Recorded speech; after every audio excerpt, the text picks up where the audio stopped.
I'm writing this script on a computer. The basic parts of a computer include the case, motherboard, CPU, power supply, graphics card, RAM, storage, and peripherals, including at least a monitor, keyboard, and mouse or touchpad. Each of these parts in turn is comprised of many individual components.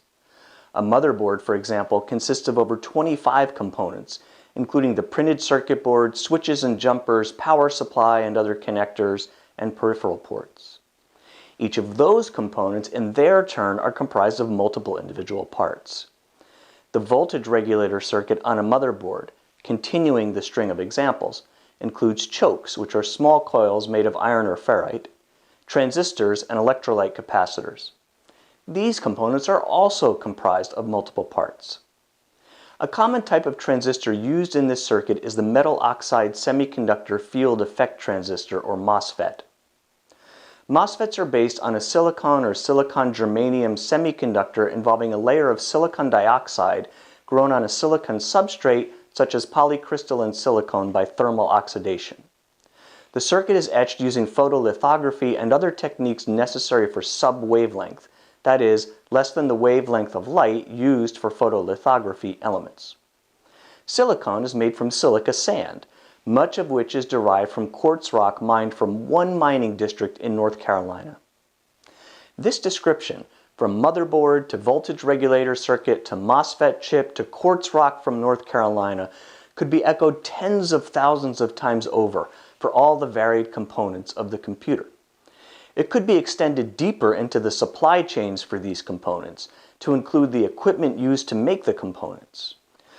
For example, the industrial sand-making machines used to transform quartz into sand, constructed of various metals and plastics and controlled by their own computer chips. Or the trucks used to transport sand from processors to silicon suppliers. Legions of people, working with materials from all over the world, had a hand in making this magic box that sits on my desk and enables me to write this script. And that is not all.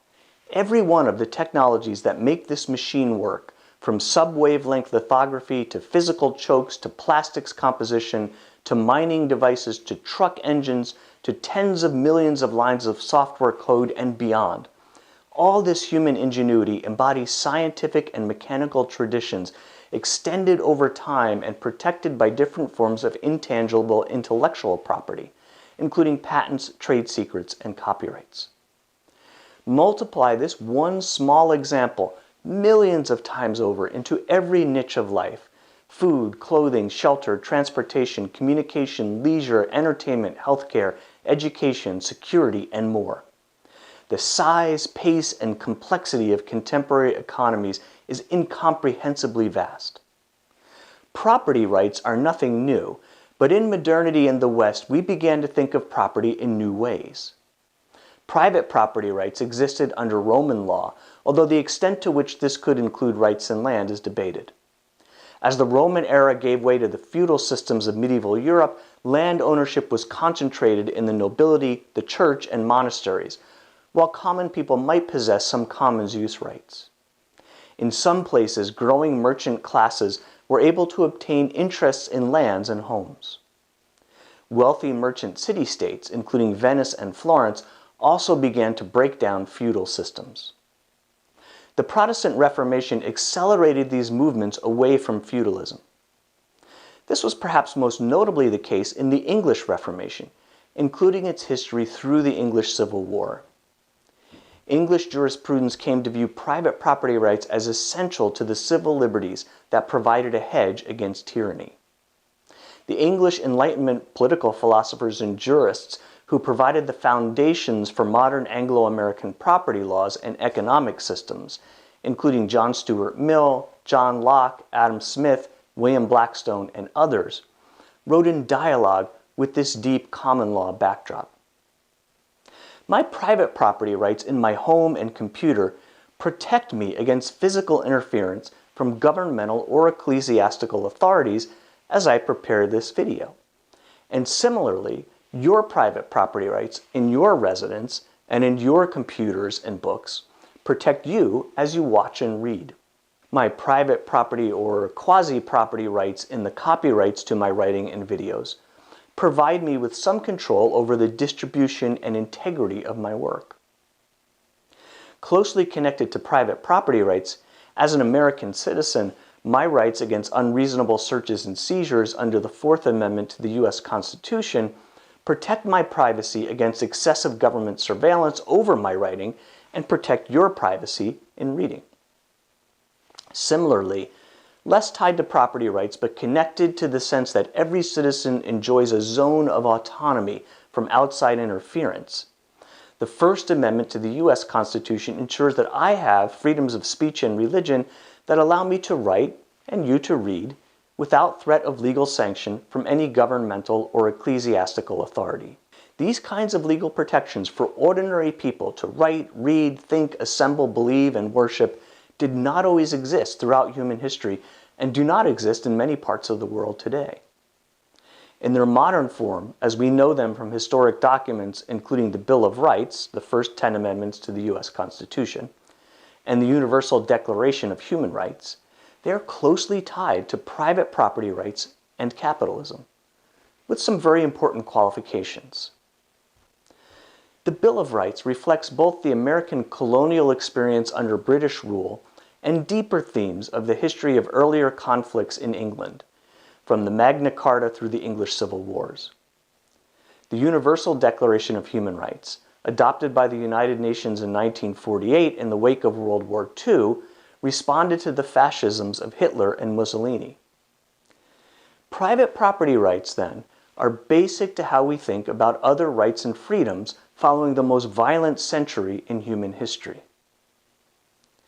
The story I've just told about capitalism and property rights relates to democratic constitutional governments and human rights, the story of modern classical liberalism. This story is important and true, but it's incomplete. Other narratives describe how capitalism and democratic constitutional governance arose through theft and wrongful exclusion.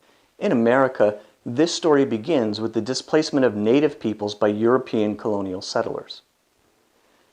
I'm recording this video in my home office in a northern New Jersey suburb of New York City. Part of my home was once a carriage house or barn built in around 1890. When we purchased the property in 1994, my wife and I obtained a standard title insurance policy that traced the chain of title through several owners back to the early 1970s.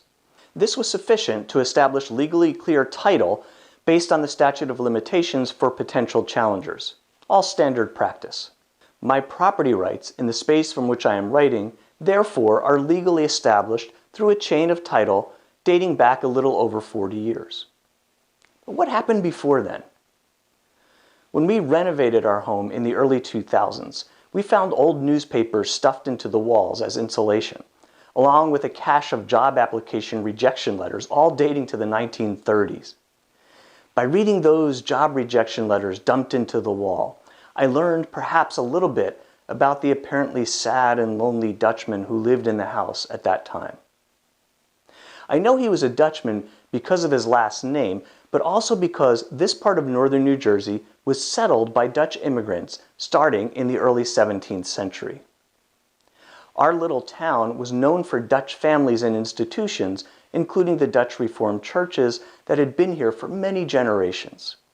I don't have property records to know when my property was first converted into a residence, but an old town survey map shows that in the 19th century, the land on which my home sits was part of a small farm. This farm was one of many parcels divided and subdivided from an original land grant by the English Duke of York to Sir William Carteret in 1664. In the early 1600s, the Dutch East India Company had explored and settled this area. York had received grants from English King Charles II, the monarch of the Restoration period, as part of Charles's efforts to claim the area for England against the Dutch, which ultimately proved successful. Prior to the Dutch and English settlement, these lands were the territory of a Native American people, the Munsee, a subdivision of the Lenni Lenape. The Dutch and Lenape fell into conflict, resulting in Dutch military victories and harsh treaty terms. When the English moved into the area, they routed the Dutch, resulting in a transfer of the colonial lands from the Dutch to the English in 1664. The Lenape then agreed to treaty terms with the English. The land from which I work, therefore, is ancestral land of the Lenape people, taken from them violently by the Dutch and acquired violently from the Dutch by the English. The original motives of the Dutch flowed from the 17th century mercantilist capitalism movement. The kind of land acknowledgement I make here has become a practice in some settings in recognition of American colonial history. No American landowner, apart from some descendants of native peoples, has completely clean hands. Nearly all contemporary real property titles in America ultimately derive from violent and fraudulent displacement of native peoples. On broader timescales, something similar could be said of most contemporary European landowners. In fact, no part of the globe is entirely free of all history of conquest, displacement, and colonization. Nearly every square inch of ground legally owned by a human being today was at some time in the past taken by violence, often multiple times over. Indeed, greed and displacement also informed the capitalist property norms of post-Reformation England and Europe. In 17th and 18th century England, for example, the enclosure movements pushed peasants off land they had held in common since time immemorial, sparking populist backlash. And unfortunately, the displacement of native peoples was not the only abuse of English and continental European property law connected to the American founding.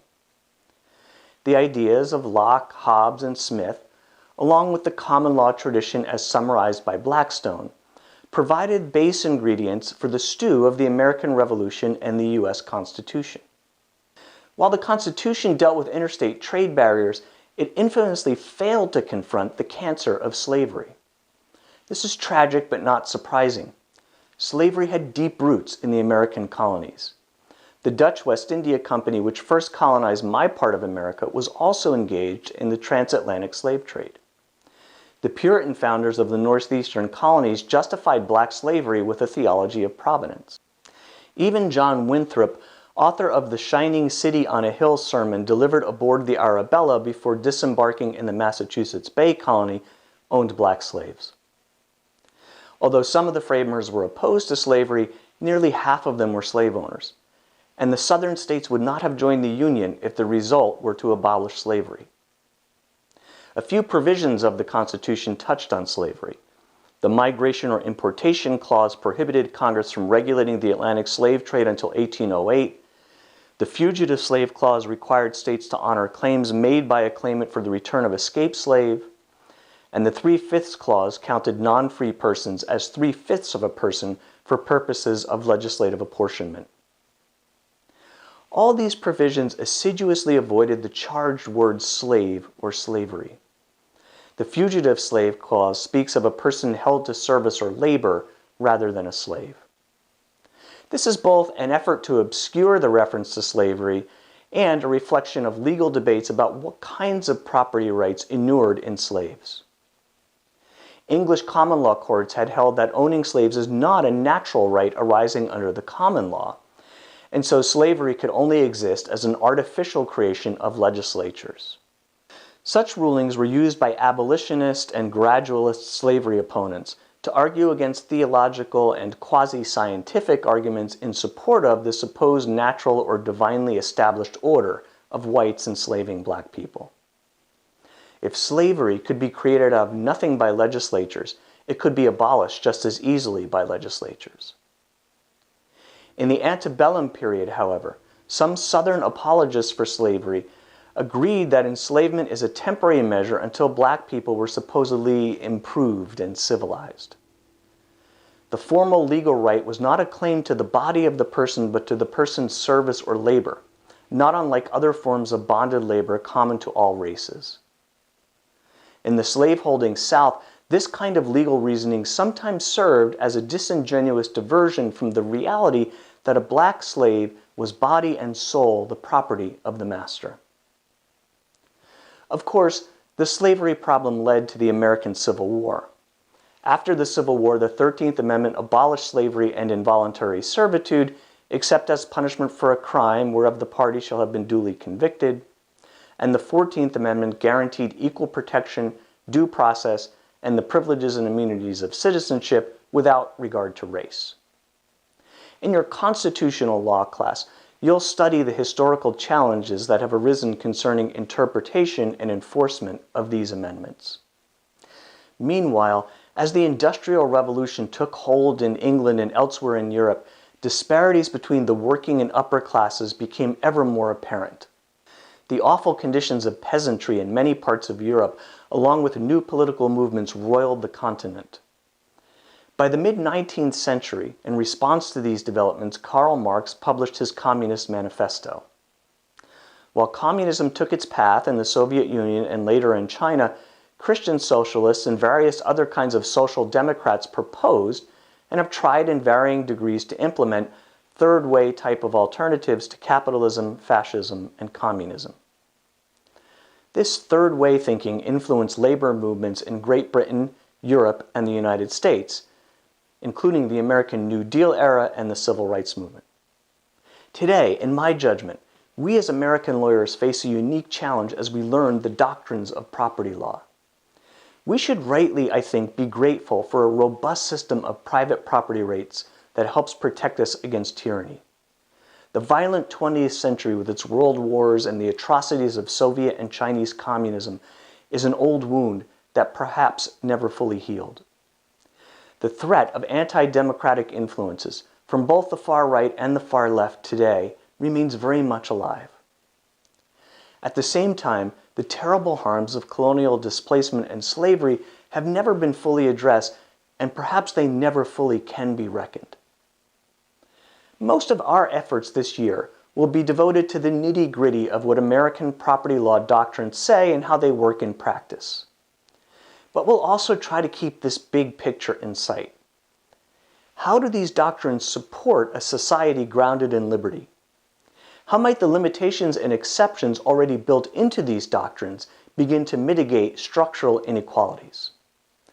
What kinds of changes might extend the more fruitful parts of our tradition or amputate decaying branches? What sorts of professional virtues can a lawyer working in property cultivate in order to represent clients zealously, do well for oneself, and contribute to a more just society? I look forward to discussing these ideas with you throughout the year.